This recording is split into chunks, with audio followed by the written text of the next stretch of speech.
Hello, everyone. Hi. Hey. How's it going? How's GamerX going so far? Yeah. All right. So anyway, welcome to our panel. This is the Podcast X Zone. A very crowded panel with some very talented folks here. We're going to start off with a quick introduction here. Let everyone say who they are. We got a bunch of shows here. So. Oh, yeah, hey. I should introduce myself, too, right? Hey, I'm Fox Van Allen. Hi. I'm this... Hey. Woo! I'm like the super special secret... What was that? How did you write it in there? Super secret special... Guest moderator? You're a guest moderator. Yeah, they wrote that because they didn't know if I'd do it. Pretty much. Yeah.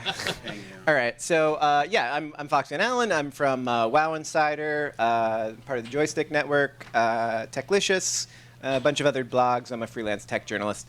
Let's start introducing. You want to go first? Sure. Yeah. Hi, I'm Phil Persia. I'm part of the Koopa Club. I'm Jeremy Johnson, also part of Koopa Club. I am James Anger. I broadcast on GameBuoy.org with the GameBuoy Video Game Podcast as Captain Spike. My name's John. I am part of the GameBuoy Video Game Podcast as Sidekick. And I'm Jason Tubes, and I'm from the Game Bar Podcast on Gameism.com. Thank you.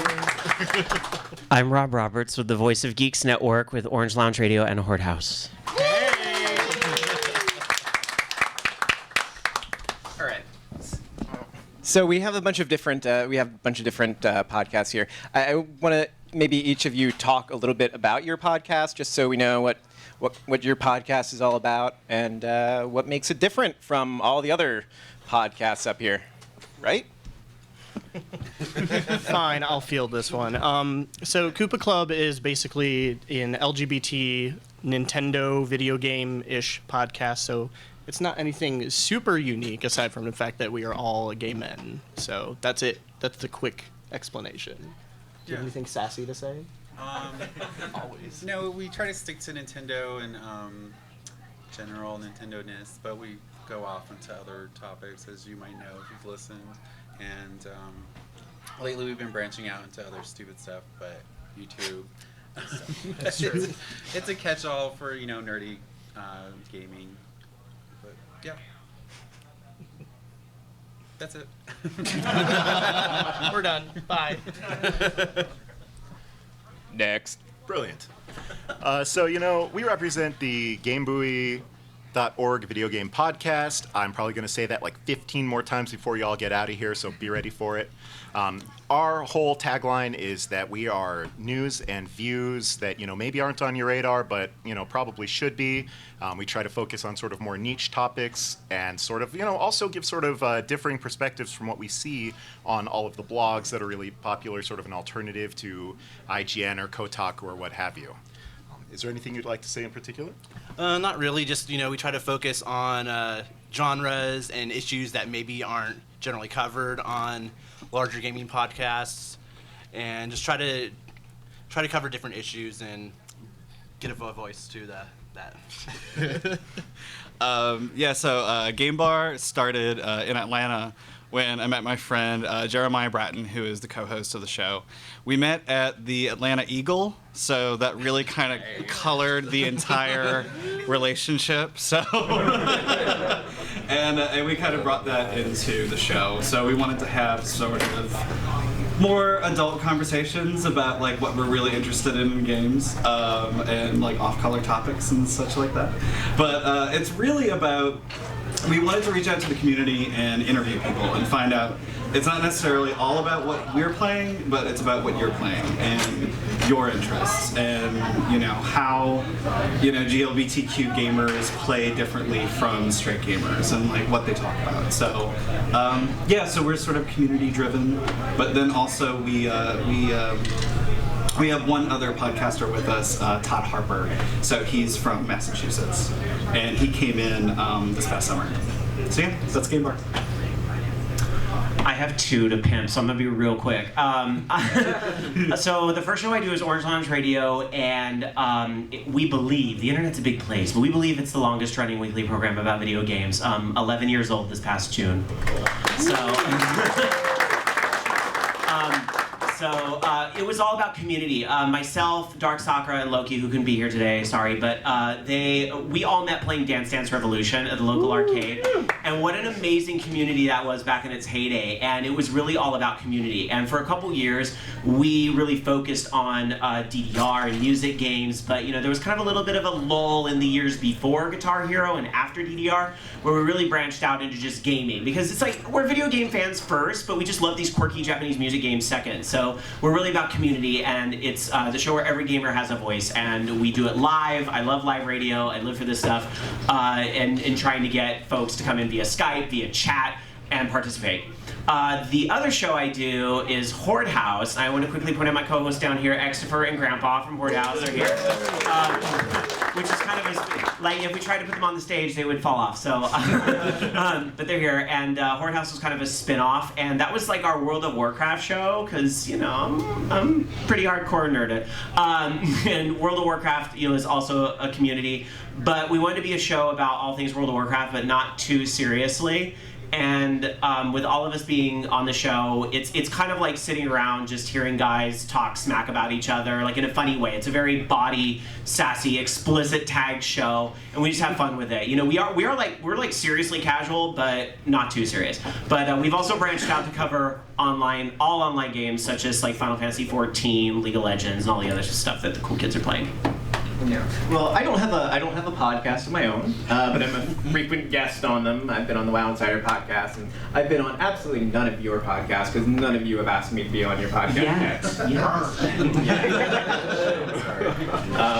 But part of the goal of this panel here is to kind of encourage all of you to get out there and start podcasting yourselves and get out there and start doing things. So I want to ask you guys, what got you into podcasting? Why do you podcast? What is this podcasting thing all about, man?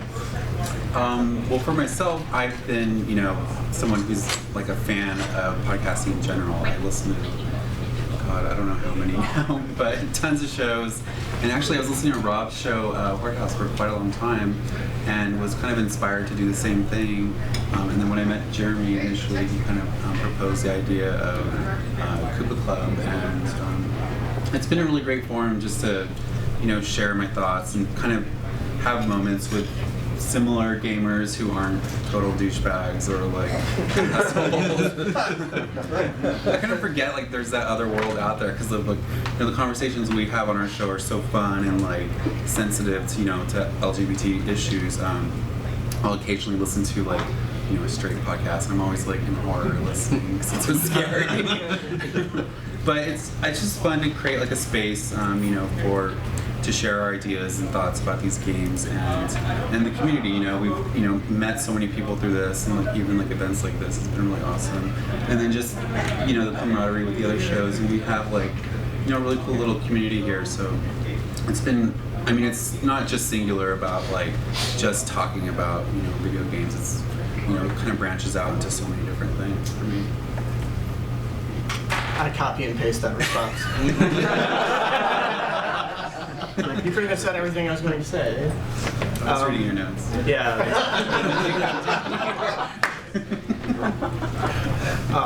I guess really the only other thing I have to add to that is that we started podcasting not out of some burning desire to get like LGBT voices out there to start with. We just wanted to talk about games and record it, and we thought it would be fun. The longer that it's gone on though, the more important that's becoming to us, and kind of especially getting to know all of you guys and just realizing that we're not the only show that's doing it, because when we started we didn't know that there were other LGBT video game podcasts at all. And there's actually a shockingly high amount of them. So that's been very interesting. So that's kind of why I keep doing it. So that's my answer. Yeah, and it's been fun, and we've kind of like, we started to tackle like, get really specific with our issues and the conversations we want to have, and kind of question some of the, these ideas we have about like, the issue of the turn gamer and all other topics like that. And it's been a real core forum for that. I don't have an answer nearly half as good as that. It's kind of awkward. I literally started a show because I was really tired of all of these shows that are only about what they hate about video games, and I just wanted to talk about why I loved Mass Effect 3, and people who have a problem with that, that's fine, just don't listen or whatever, but I just got tired of the constant negativity. Preach, especially in light of what's going on like right now out there in the world. Right. With that whole situation. I'm just gonna leave that there. Why don't we make this sound better for me? One of the reasons that Captain Spike and I paired up together is that we've been friends for a long time. We've been talking about video games, and we just kind of thought, hey, maybe people would want to hear us talking for 1 to 3 hours, and it's really just kind of grown into something that we really put a lot of work into, and it's a way for us to take what we were already doing for years and kind of try and reach out to a community and interact with more people and get people involved. Thank you.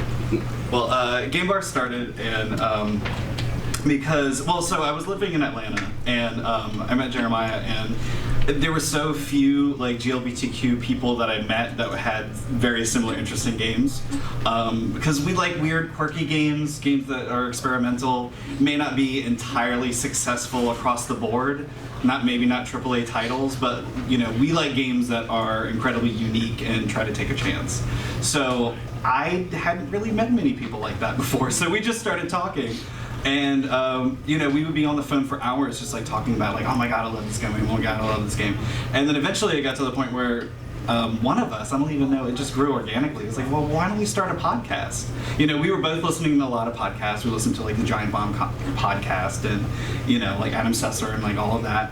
And so yeah, we just started, and that was kind of the format for our show. And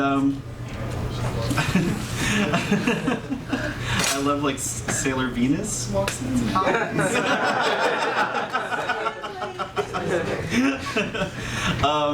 but no, it's been great because we tackle games realizing that it's not just the end product. There's a process in creating games. Games are an artistic expression. They come from a place, and effort goes into it. And, it's acknowledging all of these little pieces that make up the game and really sort of seeing something unique in that. We did a 2-hour show on, what was it? Duke Nukem Forever. Because we wanted to tell the story of the development of the game. And we thought it was just going to be we'll do 45 minutes tops. We did a 2.5-hour show. Because it happens. Right? And that's kind of our take on things, is that it's really nice to dissect games and really find out the bits and pieces about it. My story with OLR was a little different because I was doing radio in college. I was doing college radio, as a lot of aspiring people tend to do. And I went right from that. We were doing internet radio on Real Audio at the... Oh shit, I just gave away my age. But we were doing that through the college radio, and I graduated right from that into a program that my buddy Travis was doing called Undersedation Live, and he's still going today, to this day, bless his heart. But he asked me to be a co-host on that. And it was a sci-fi geekery kind of show, and it was just a lot of fun. We had a lot of fun doing that show. Made crank calls to the Bunny Ranch and all this crazy stuff. We had a great time. It was shock jock but nerdy.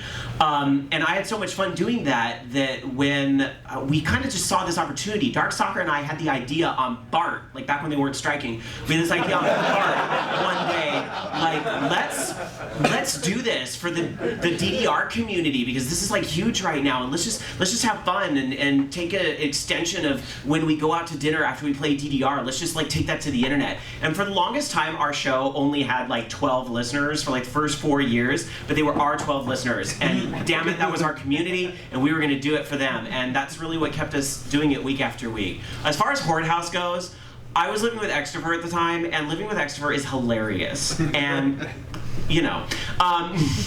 but he's what are you talking about? But it was one of those things, God, if we could just record our conversations and put them out there on the internet for people to hear, people would really think this is funny. And I'm well, I can do that, actually. I've had this practice for 8 years, so let's just do that. And so that was where Horde House came from. But we got a great little community there too, and I love it. Okay. Okay, so personal note about myself. I'm from Los Angeles, and I drove in today, just 5-hour drive, and I listened to not every podcast all the way through because it was only a 5-hour drive. However, I did get a shot. I believe you were talking about Zelda, right? Our most recent. For the Game Boy, right? Mm-hmm. Yeah, and I think you were talking about rhythm games, and I just wanted to, because these aren't normally these games often don't have like a gay component, right? Like unless Link's gay. Well, Link, fairies, you know. Well, Tingle. you leave Tingle out of this. Oh boy. Well, I wasn't trying to go the Tingle route, but here we are. No, I'm curious. How do you guys work in LGBTQ issues and into your show? How do you deal with gamer-ing? I couldn't come up with a better word. I'm sorry. Unfortunately, there haven't been too many instances where on our podcast that we've tried to specifically discuss that. There have been a few episodes where we've talked about, as ridiculous as it sounds, gay characters in Nintendo games, which, LOL, they have no sexuality at all. And we talked about the term gamer and what that means and all of that, but I don't know, I think our show is just more, it's kind of hard for me to describe. We just try to have a natural conversation about video games, whether or not that brings in the LGBT element, that's fine. We just try to bring that in ourselves with our personalities. I think that's how we tackle it.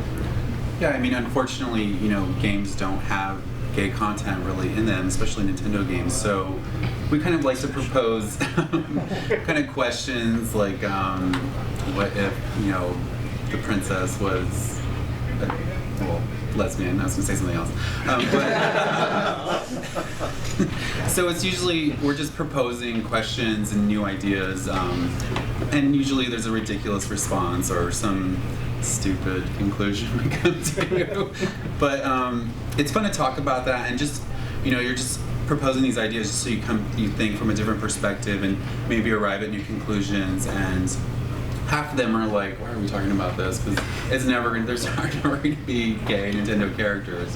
But it's just fun to try to feel included in Nintendo's world as a gay individual. But so it's usually just an exercise in these topics. There may not be any gay characters that I can think of, but what about Birdo? Right? Yeah. We have talked about Birdo quite often. Yeah. But mostly about her face. But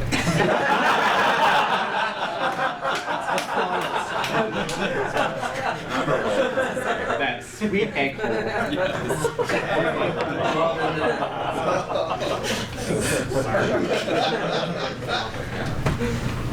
So I don't really know how to follow that up, whatever that was, but I'm going to try. I have a really quick anecdote about sort of podcasting that I really think is really important to sort of get onto the theme of what we wanted to talk about here today. And that is when Slykick and I were sort of structuring what we wanted our show to be like, I initially actually wanted to avoid talking about LGBT issues in gaming. I had this really sort of misfocused idea that people wouldn't want to listen to, two super gay guys talking about niche JRPGs. oh god, that's what we do. Well, it's funny you said that because I wish I had known. It felt like we came out of the closet, after a few episodes of sort of hiding it and going out of our way to not say, oh, Caden's so hot he could get it. Well, yeah. So, we sort of... He got it in my game.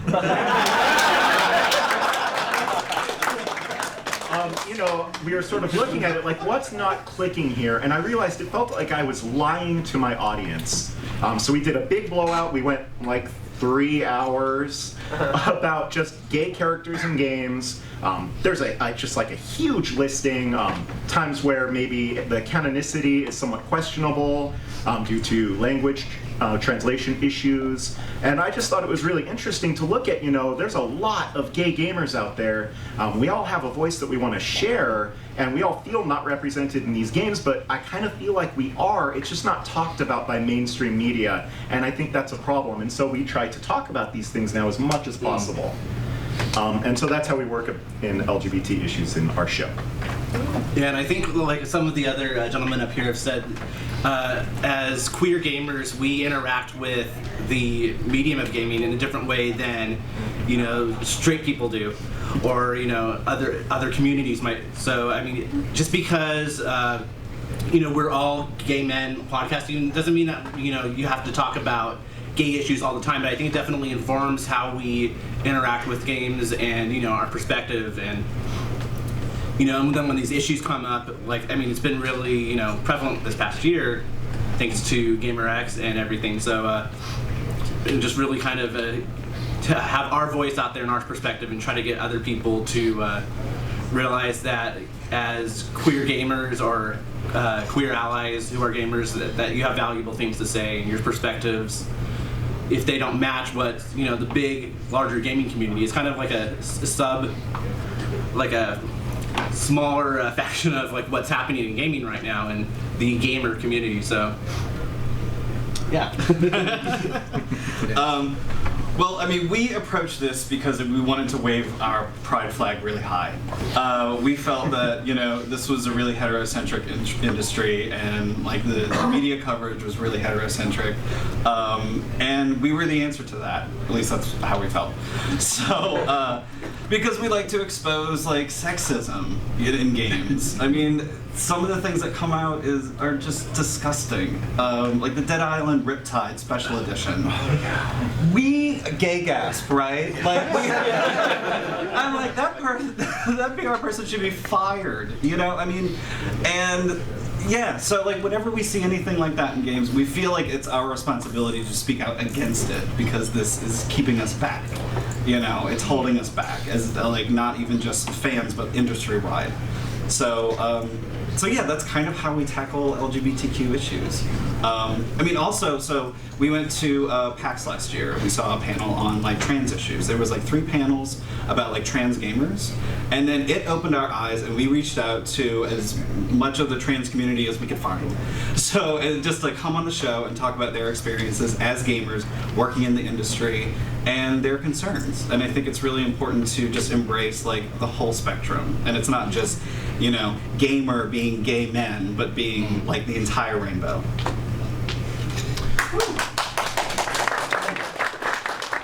I'll talk about OLR a little bit because it's a little different than these guys, because on that show I'm the token gay guy on a panel of 3 people, so it's not that we necessarily approach things that are necessarily gay-centric. We talk about what is going on in the community, and as we know sometimes, like, you know, like you just referenced there's some things that will come up that do affect our community, and I'm in a unique position where I can use my voice to say, okay, just in case you were unaware, this is why this is a bad thing, and this is why it pisses me off. And I never, you know, for the longest time, I never really gave that a lot of thought. I put my opinion out there, and people can kind of, you know, take it or leave it, that's what it is. But it really kind of hit home for me, and this is a very recent example. Just on the last show we taped last Sunday, we got an email on the show from a listener who basically addressed the thing to me, and it really didn't have a lot to do with video games. You know, it was the nice compliment for all 3 of the hosts, but then it was like, Rob, I got a question for you, being a gay guy who plays video games. Should I come out to my parents? And I was like, oh boy, here we go. Here go hell come. So,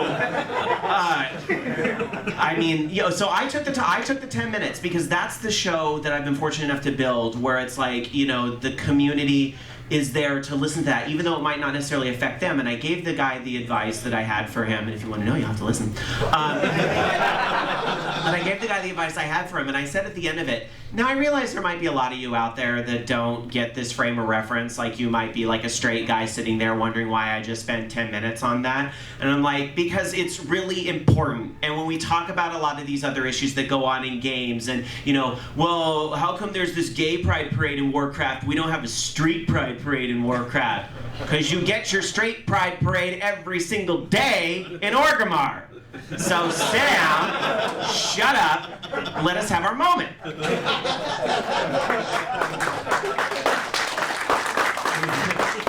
So it was a very awesome position to realize, like, oh crap, people like really are listening out there. There might not be a lot, but it is impacting someone's life, and that's huge and humbling. Okay. Now, all you folks up here, you all have day jobs, right? You're not industry professionals like I am. The guy wearing the Pikachu mask is the professional here. So this is all an indie podcasting thing. You know, none of you are necessarily making a fortune off your podcast or even money at all. Actually, we're losing quite a bit. Yeah, no, that's usually how it works, right? Stocks are crashing. It's a labor of love, right? It is. Yeah. So yeah, let's talk a little bit. Let's talk a little bit about the indie angle, since none of you are working with IGN or any of the big names. Like, how do you get out there? How do you get people involved in your podcast if you're just a dude who's podcasting, right? I mean, we employ, so many different methods of getting out there. We do a blog, we use Facebook, Twitter. I make buttons for the kids. Which my boyfriend has a bunch in the back if you guys want some. So did EA. Oh, okay. Competing with EA. I mean, it's a really unique position to be in as far as coming from the indie angle, because you can do anything you want. We're not answering to anybody, and we're also not. I mean, it's not so polished that it's like, I don't know, I find those shows so boring. I'd rather hear like real people talking, coming up with their own issues, and I like the low budget aspect of like podcasting. That's what I initially approached podcasts, or what I liked about podcasting when I started listening to podcasts. So we just, you just have to be really creative with how you get your name out there, and it's definitely a slow process. You can't expect anything overnight. Every time we get like a new listener, we all like high five and go crazy, and then they like unlike us and leave. So, what's your take on it, Jeremy? Oh man, I guess my take on it is just to piggyback off of something that Spike said earlier. Actually, is that he got tired of listening to podcasts where it was just negativity, and that's kind of how I'm approaching it. It's hard to listen to a 3-hour show where all you're hearing about is this game is awful, and here are 3 million reasons why. So, being an indie show, we can talk basically, like he said, about anything that we want. So if we enjoyed something stupid, like I really like the font that this game has, we can spend a whole episode on that if we will want. talk about it. And yes, we will. Upcoming episode. You heard it here first. But yeah, that's the main thing I like about it, is that we can just keep the positive aspect of it going. There's so much to like about this hobby, and why dwell as much as most people do on the negative. So that's my take on that.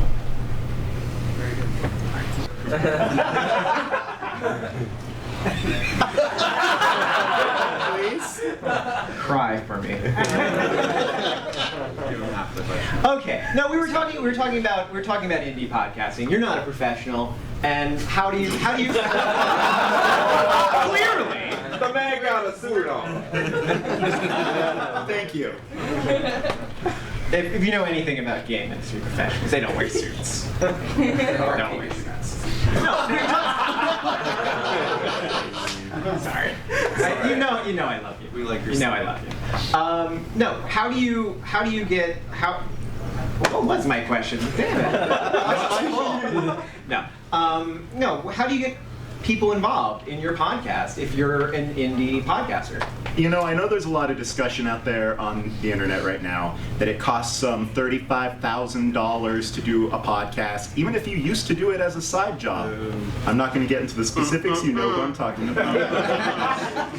We recorded our first episode, and yes, it sounded awful, and we immediately got better equipment, but we recorded our first episode on a cell phone recording in memo mode, and then just put the file out there on like file put or something, because we just wanted to get our content out there. We wanted people to hear our voices, and then from there we took the next step of buying like a $15 mic and then upgrading to more expensive mics as we could save money and do that. It doesn't take much, To me, being an independent broadcaster means you do what you can with what you have, you put yourself out there, and you make the content that you want to hear so that people can share and interact with you, and you can build on that. Yeah, and in terms of trying to reach out to an audience, I mean that's always difficult, no matter what type of thing you're doing, whether it's a podcast or if you're in a band or whatever. But I mean, that's kind of one of the reasons why we wanted to gather here today, not only to try and, we're not trying to promote ourselves, but we want to encourage GameBuoy.org. We want to encourage people out there to, be like, oh, hey, I can podcast too. I don't need $35,000 like Captain Spike was saying. And I mean, one of the things that's kind of notable about all of us up here is that we're all gay men. And I mean, there's a very diverse audience just in here, not to mention like in the entire convention. And so, that means there's all these voices that aren't being represented. And it's so easy to, if you have a phone, you can do it on memo mode. It's not going to sound good, but I'll listen to it. Send me a link. I promise you, anyone in this room, I will listen to your show no matter how you record it. I mean, the thing is, it's just really trying to be passionate about what you're talking about. And I think if you do that and people can really tell that you're, really passionate about it, that you enjoy gaming, I mean, you're not talking about how much the game sucks, people will be drawn to that. And, that's why we want to hear more people, because we've just had to kind of find each other. I mean, I've known Rob for a while, but the rest of these guys, we just kind of all found each other. And, there really kind of needs to be a bigger community for gay podcasters to get their voice out, any type of queer-related podcasting. So, Jason. So I really like being indie because I can say whatever the hell I want at any time about anything, about like anything that we don't like, anything that we don't appreciate. We can close out the show with an Aristocrats joke about the launch of the Xbox One. That can happen. And I won't have Microsoft trying to sue me about it. Hopefully. We've drawn their attention now. But, it's been an interesting challenge because we are our audio engineers. We don't have a staff of people to help us out with this. We had to fumble and sort of figure out, like, well, how do we do this? I guess we just start speaking into a microphone and then edit the audio and then upload it. Well, then where do we upload it? To the internet. So we had to answer all of these questions along the way and just sort of, figure it out. And that's been as much fun as actually doing the show, because we've seen it just kind of grow and get better over time. We got better equipment. I think the shows are better now. Yeah, I mean, I really, really like it. Because if you go to our site, you see a complete representation of the two of us, from the way the site looks to the graphics to the audio, everything. If we were on IGN, it would be IGN's site. It would be their studio. It would be their graphics. But for us, this is our representation. I have a two-part answer to this. I think number one is talk about your show, talk about your show, talk about your show. Because if you're not talking about your show, then you must be embarrassed about it for some reason, which you might want to question why you're doing it in the first place if you're embarrassed about your show. So talk about your show. And I'm not saying you have to walk up to people going, "Hi, I'm Rob Roberts, fognetwork.com." But if if people ask, what you do, what are your hobbies, what are you into? Well, I have this geeky thing about podcasts and video games. Don't do that. Be proud of what you're doing, because you never know who that other person might be. That might be somebody who wants to hear the show themselves, or better yet, I don't play video games, but I know 5 other people that do. I want to tell them about your show. And that's one of the best ways to really grow your audience, I find. Don't expect to start a podcast and have 5,000 people listening the next day. That's not going to happen. You really have to work at it, and you have to be proud of what you do, even if it is 2 Dixie cups and a string recorded into, you have to be proud of what it is. The quality and all of that will get better. My second part to this is, I know it's us on stage, do we have other independent broadcasters in the room? Is anyone else producing content in here? Go, girl. I couldn't hear, I'm sorry. Charisma. Geek Charisma. And you raise your hands too, sir? I started a blog on my own called The Gaming Hipster. The Gaming Hipster. No, I love it. So, we all should talk after the show, because network. if you're an indie broadcast, I hate this, but the worst thing I hate seeing in our world is when we're cutting each other down as indie broadcasters. We have nothing to gain and everything to lose from that. Look at all of us like here on stage. You know, I didn't necessarily know all these guys, you know, even a few weeks ago, but we kind of put the call out there, like who knows other people that might be, you know, gay and into podcasting. And this has been great. I've been on their show and I've been on their show. Haven't been on yours yet, but someday. But I mean, like, and that's how we help each other out, because then, you know, they get my listeners, I get their listeners, and so on and so on, and we help each other grow, and it's amazing. Yeah. I just wanna jump on one of those points there. If you want to get involved in podcasting, you already have all the tools you need. If you've got a cell phone, you're good to go. I mean, that really is all you need. If CNN can have people on interviewed by Skype, you can use your phone to podcast. Like, it's the bar's pretty. The real media set the bar pretty low. So don't lose yourself in the technical end of it. Have the passion. That's what you have to have. If you don't have that, you're not going to have a show. Yeah. So why don't we talk really briefly? What makes your show different from say a big podcast, like a IGN podcast or a larger podcast? Is there any kind of benefit to being a smaller guy, or I don't? We say the word girl a lot. We're able to get away with that.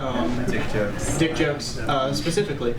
But yeah, just kind of tying back to what we were talking about earlier, it's just being able to control your own content and control your own message and just say your opinion without any fear of, I don't want to say reprisal, but you know, you can just say it without being. Oh God, I've lost my train of thought.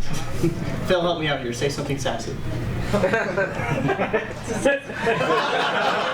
That was good enough. He gave me a look of death. So. It's just not answering to anybody and just saying whatever the fuck you want to say. So we have that luxury. Is that where we throw the mic down and just leave? Rude. Yeah. You know, for our part on GameBuoy.org. GameBuoy.org. He makes me do that. I will whip him. So, you know, the thing is, sometimes we just want to talk for 3.5 hours about rhythm games with Rob Roberts because he's been doing a Bimani show for 11 years. And if I was working for IGN, I kind of feel like that would be a problem. But no, I'm an independent show. I'm just going to do it.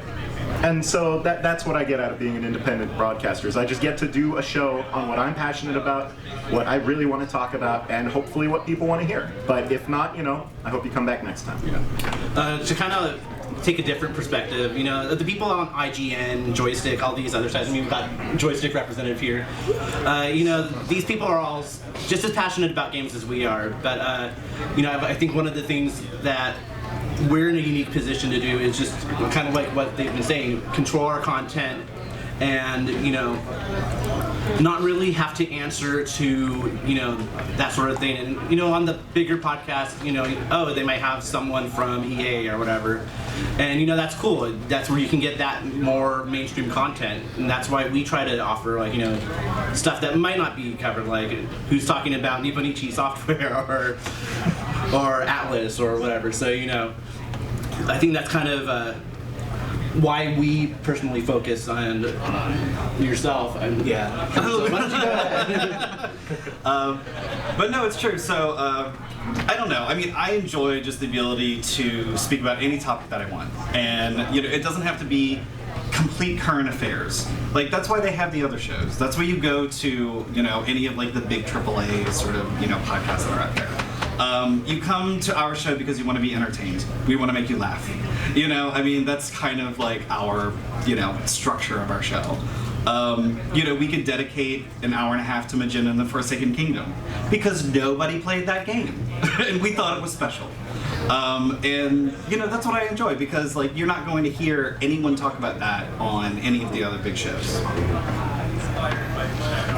I think the big shows, you know, they do their thing, and there's a lot. I don't want to shade the big shows, because there's a lot of very passionate people that do those shows, and you know, they have their rules that they're confined to sometimes. But I think the big shows are like, sometimes you want to go to the big noisy club, you want to go be out, you want to be extroverted, you want to go around all those people and have that and there's the rules that go with that, dress attire or whatever. But sometimes you just kind of want to go to your friend's house and play D&D.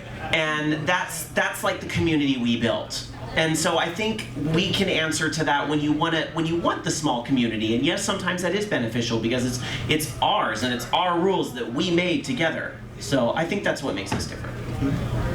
Yeah, I just want to. I've been involved in a couple of professional podcasts, and I just want to say that there really isn't a lot of a difference between an amateur podcast that just someone does on the side and something that, you know, I've done podcasts and gaming headsets, you know, just over like event server, you know, just any tools that you have to communicate with people while you're gaming. If you do any kind of MMORPG stuff, it works really well with podcasting too.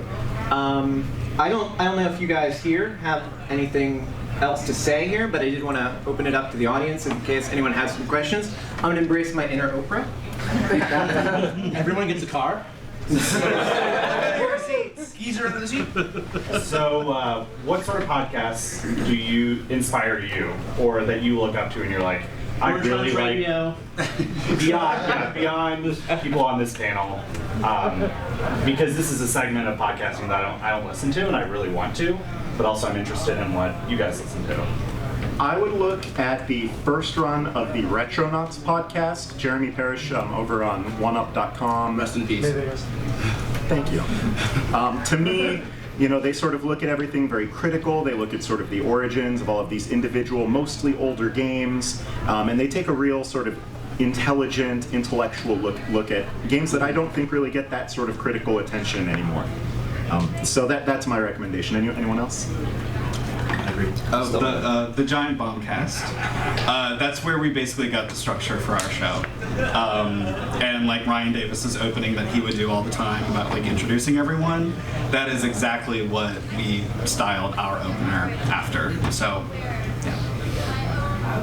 I draw a lot of positive influence from non-gaming shows, actually. I mean, I do listen to a variety of gaming shows and MMO shows, but I'm also not afraid to kind of go listen to like other, you know, I've listened to individual journal shows and kind of gotten things about that where it's literally the dude sitting on the mic talking about his life, but I'm like captivated by it sometimes. Like, it's the ultimate in reality TV. I love it. So I honestly go onto iTunes and just subscribe to something random. You'll never know what you'll find, and just put in a search term, and you know, I found a lot of really interesting stuff that way. Like this is not even gaming or whatever, because at the end of the day, there is more to our lives than gaming, whether we want to admit it or not. And I like to kind of draw influence from all of it to bring something fresh. Yeah, I get a lot of inspiration from GameBuoy.org.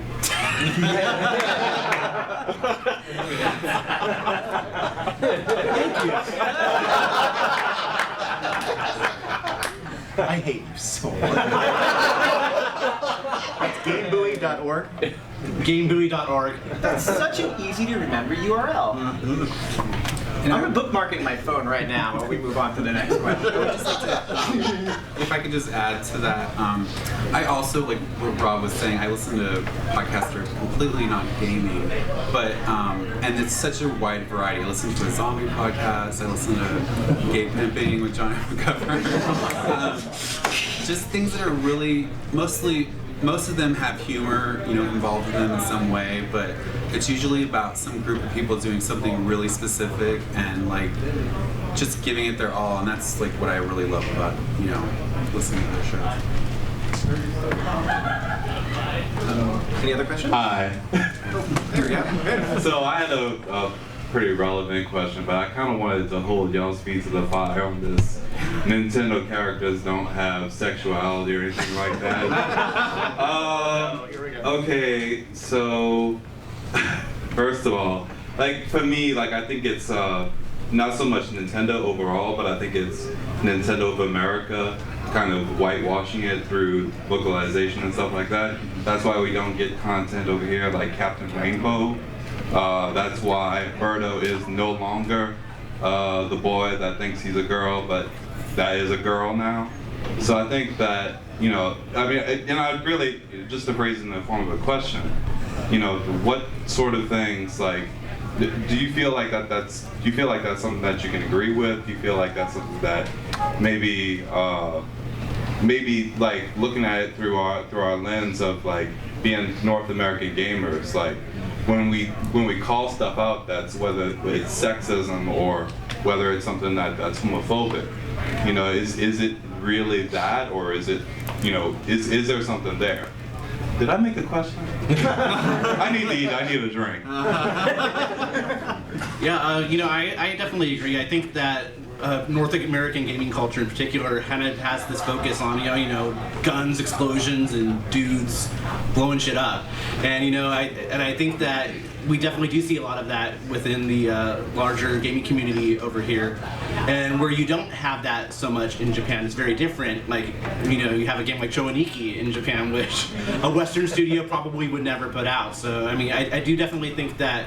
And of course, there's people like EA who are really trying to push for inclusivity and doing great things. But I do think that there is like a Western kind of mindset that queer issues in games, and we're only starting to kind of chip the iceberg on that. So yeah, I definitely agree. I think in general there's a lot of like crazy stuff overseas, and I'm not even limiting that to sexuality, because I remember on OLR we found this game in Japan that was, what was the name of the game? It was Sukiban Senchou Rena Wii, and we just called it President Cat because that's kind of what it translated to. And President Cat was amazing, and I'm sitting there going, why aren't they releasing this in the US? The Wii, like everybody gives the Wii such a hard time. Oh, it's just a bunch of fitness games and occasionally a Zelda. But like, dude, if they would put out President Cat here, that would be amazing. Why won't Nintendo do it? Because sometimes these Japanese companies don't want to take risks, and I've seen it with the music games with Konami and so forth. So how do we show them the message? We've got to support it when they do take the risk. Don't copy that floppy.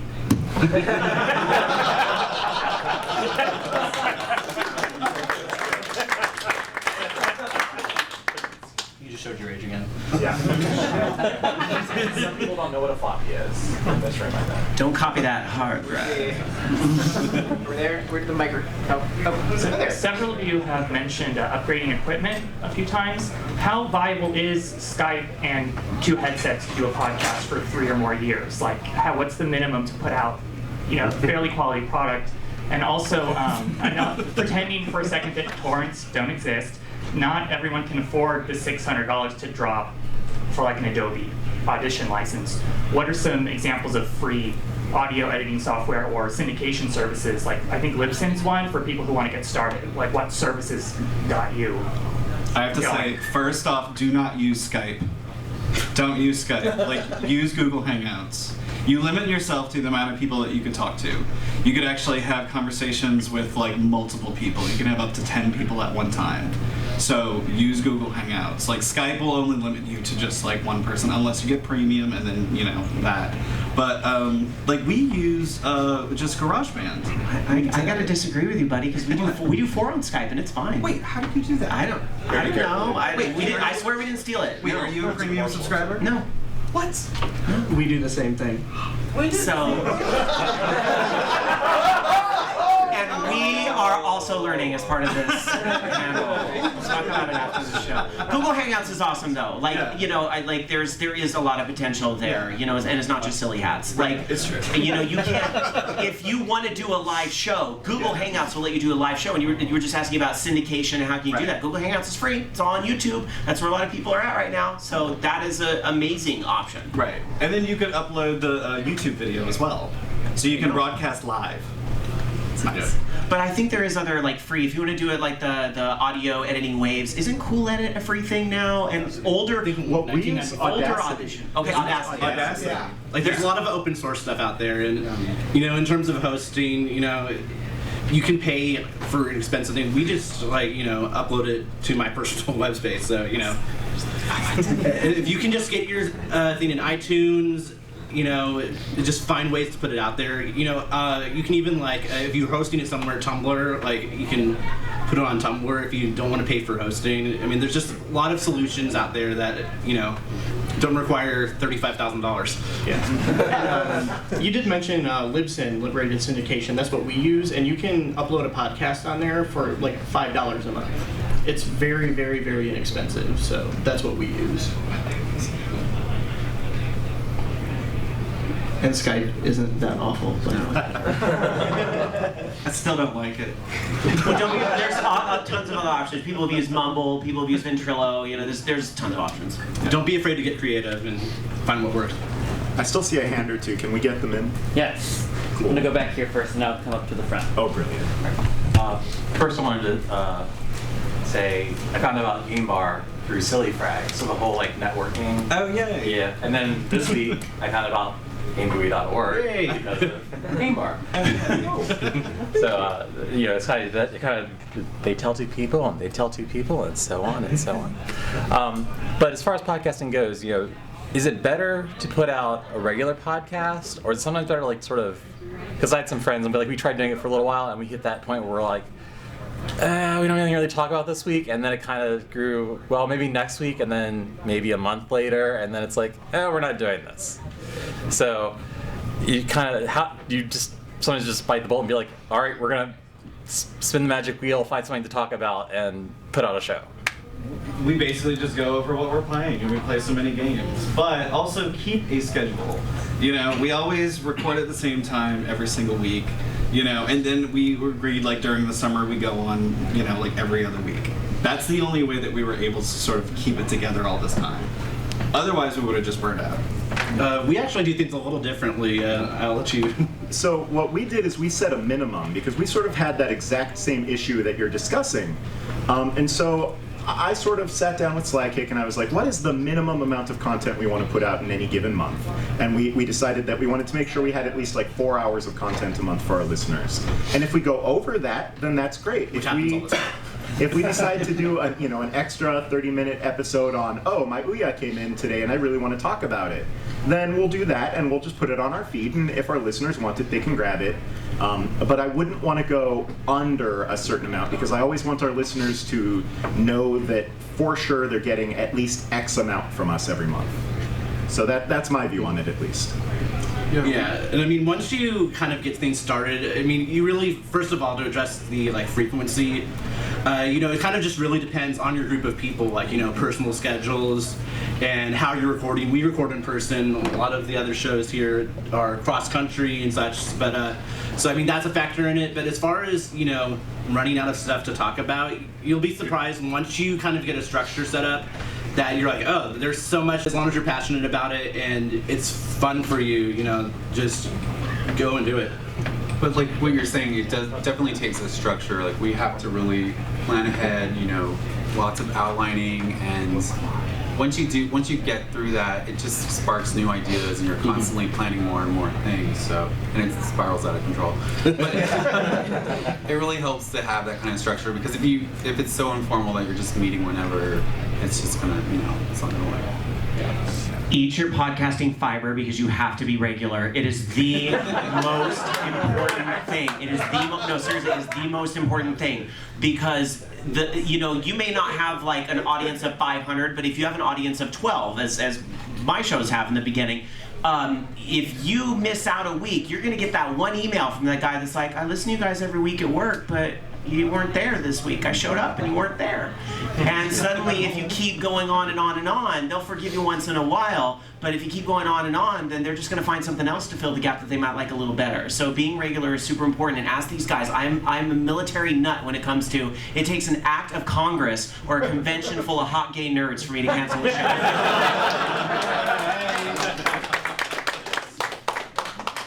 My own personal recommendation is to try to figure out how many episodes you think you can do, say, in a month, and then make a commitment to do about half of those. Like, to make that your minimum, because you're going to be a lot more, you're going to have so much more energy, so many more ideas when you first get started. And once time goes on, ideas can sometimes get harder to come by. You know, sometimes not. If you can keep up your, one a week pace, that's cool. But if you get people used to once every other week instead, and just have that bonus content out there, I personally think that's the way to go. I'm in a podcast with 6 other members, and 4 of us live in Sacramento. One of us lives in South California, another one in Orlando, Florida, and the other one in New Orleans. And I was wondering what is the best way to record a podcast with like that many members, and like is it okay to do a podcast with just a few members every so often? And what is the best way to record that many members that spread out? The best answer I can give you, because Koopa Club, we actually have 6 people on our show as well, but we try to cycle people in and out for technical reasons, but also just to kind of keep things going so that we're, just not doing a 10-hour show, so that everyone can say what they need to say. But we also are very similar. At least I think all of us except for Phil live in Chicago, Illinois, or around that area, so we use Skype, which, So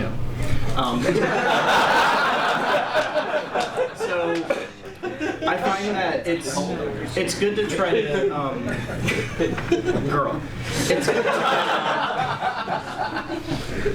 I find that it's best if you try to limit the show to maybe 3 to 4 people per episode. Sometimes it's okay doing 5, just so that you can, try to keep the flow going, keep it a little bit snappy. That would be my best recommendation to you. Just switching people in and out, like let's say if you do 2 shows a month, say you've got, Group A on the first show, and then you can bring in Group B on the next one. It keeps things fresh for people listening too. They get different opinions. So that's my advice. First up, Sacramento. It's not that bad. I'm glad you're here. It's not that bad. It's not that bad. It's a dry heat.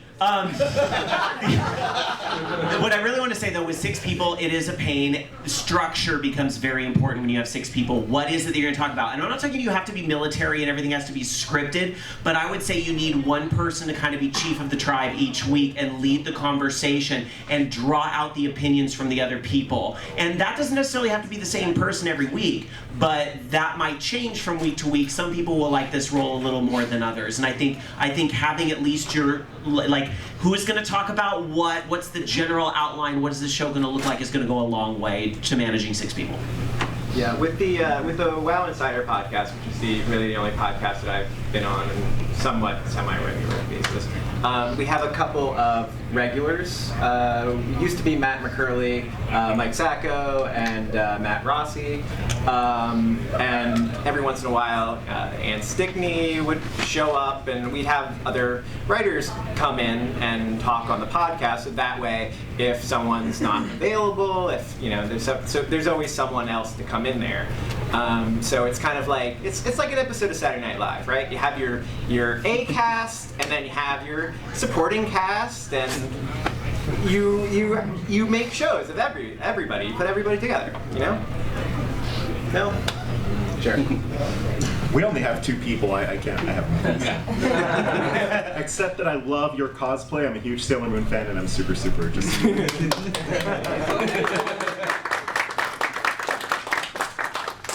Yeah, you really have to find what's going to work for you, and that is another option to consider. Are we getting that out? There was one person who had. I saw a hand. Oh. So many hands. Okay. My question is kind of sort of related to what she was saying. So you guys, obviously, some of your podcasts have a lot of members. First one would be, did you all start off with a podcast with that many members? Did you start off at 6, or did you add people to it? And how was the process of adding people to an existing podcast? Like, I guess the melding of personalities. I'm thinking of doing one, but I don't have anybody to do it with. So how to, I guess, approach someone and how to, I guess, determine compatibility. Or even, not even so much as compatibility as somebody that I could kind of work with, even if they don't share my same I guess, belief set? Well, you kind of do want people who are somewhat similar to, how you approach things, how you approach, setting schedules and, showing up for the podcast, because that's hard for some people. So you do want that similarity going on. And, we added more people to our show after we started. I should point out John, Claude, and Renee, they're also on our show here as well. I forgot to mention in the beginning. But it's just a matter of like testing it out and like maybe meeting beforehand and not just necessarily jumping right into it and hit record on that first try with the new people. You don't want to have some finished product that you're not happy with. You want to just test it out and kind of get some rapport going and some chemistry. Yeah, I think what worked for us is that we started out as a group of 4 people and we didn't really know each other super well. So we kind of did just a few test runs where we weren't really trying to record an episode, but we just got together and just talked and recorded it just to see kind of, okay, how are we going to interact? Is this going to kind of blossom into an actual friendship, whatever. So I think that as long as you approach it with that mentality, you'll find the right people. Yeah. We can't really speak to the larger cast issue because it's just the 2 of us, but I'm really glad that you brought up the compatibility because that's a huge part of it. And, just try and, whatever gay, queer geek communities that you're a part of, just try talking to people and see, there might be someone who's really into a certain genre that you like or, who kind of has similar views to you and just kind of feel it out in those sorts of communities and, but finding the right person is really kind of the key to keeping it going. So I'm glad that you mentioned that. Thank you. Yeah, we started with 2, and we invited Todd Harper to be the 3rd seat because whenever we run out of guests, we were like, what's Todd doing? So eventually, we just added him on because we wanted to talk to him. But also be entirely certain when you want to add someone to a show because it's easier to not ask somebody than to ask somebody to leave. So, yeah, be certain. Don't nix the idea of doing a podcast yourself if that's what you want to do, and maybe that's how you get you get your foot in the door, get a little practice under your belt, and maybe the show maybe your dream project doesn't end up being that show, but that's where you started, because OLR was not my first show. I did this college radio thing that was a hot mess of a show, but it taught me a lot, and I used some of that. So one of the segments I do on OLR very regularly, it's called Listless, it's a silly little game we play, that started on my college radio show, so at least there's one little element that did come with me from show to show. So you will learn something from show to show. I think the basic building block of a good podcast is just a good conversation. And I think you can kind of get just a feel of what kind of rapport you have with other people. And I actually think that this convention is a really good time if you want to get started with podcasting. This is a great place to just get started because you're meeting people, you're talking to people, you're going to find people that you're going to have stuff in common with and have a good conversation with. And all podcast is recording that conversation, maybe doing a little bit of editing to take out all the stuff you don't want in there, and just put it out in the world. And if you're enjoying the conversation, chances are other people will enjoy the conversation too. I love listening in on other people's conversations. Shout out to Gamer Connect. We've set up a LGBT video game podcasters group. If there's anyone who's got further questions or just want to network or anything, please come to us. We want you in our community. So you can find our email addresses at gamebuoy.org. If you have any further questions, by all means, I actually don't mean this as a plug, but if I get one, that's cool. Just shoot us an email. I'm serious. If you have any questions or concerns beyond what we've covered here, please reach out to us. I would be interested in hearing what each and every one of you have to say about LGBT representation in games, and I really encourage you, if you have even a little bit of an interest like this gentleman, please add your voice to the chorus. We could really use it. I think we're kind of running up almost out of time here. We're past. Whatever. This podcast ran a little long. I think last thing before we go, does anyone have anything they'd like to plug? Sure, we do. Gamebuoy.org. You already said that 5 times. I was going for 12. I said it. And you can find us at KoopaClub.com. That's Koopa with the Q, Club with the K. And if you want a free button, you go back. And look for Game Bar with a gay. I really want to promote indie broadcasting. Support indie broadcasting because these are the people that do it because they love it. And even if you listen to all of our shows and you think we are all just a bunch of whiny babies, then you know what? There's probably another show out there that's for you. So don't be afraid to go out there and look and find the show for you. Yeah, and I'm just gonna repeat GamerConnect.com. I'm like, is it .com.org? .com. They're doing a great thing here. So thank you to everyone who's been involved in this, and thank you. Thank you for all of you for spending your evening with us in this hot ass room. And you're probably. And